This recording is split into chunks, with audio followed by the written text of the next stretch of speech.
Pag-usapan naman natin ang unang core value ng cast, ang katotohanan.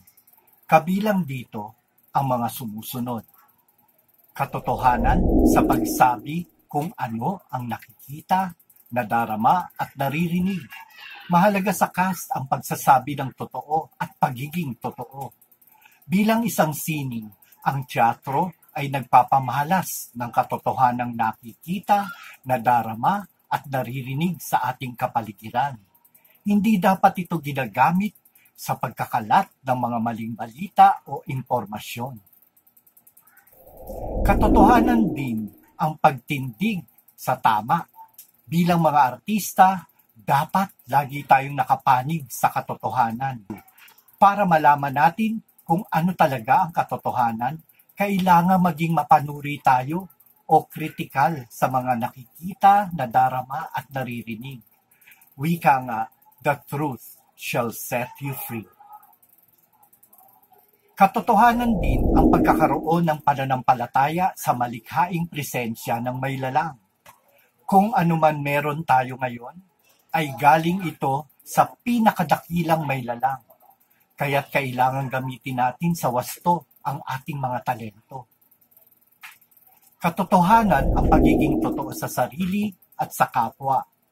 Mahalaga ito dahil kung hindi ka totoo sa sarili mo, paano ka magiging totoo sa iba?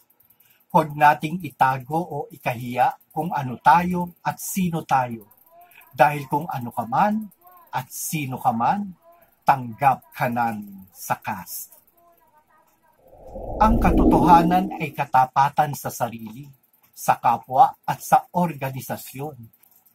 Habang tumatagal ka sa organisasyon, dapat lalong tumitibay ang iyong katapatan di lamang sa iyong sarili, sa iyong kapwa at sa ating samahan. Katotohanan rin ang pagtitiwala sa isip, sa salita at sa gawa. Lahat ng ginagawa natin sa cast ay tungo sa pagiging mabuting tao at mahusay na leader.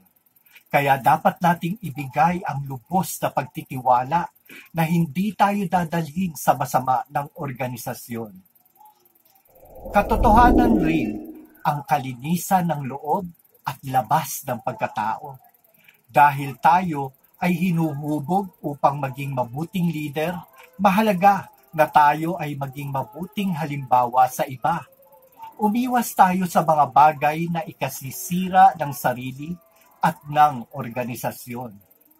Dahil ang mabuting asal ng artista ay tinitingala at ginagawang modelo ng kanyang manunood. At yan ang katotohanan para sa cast.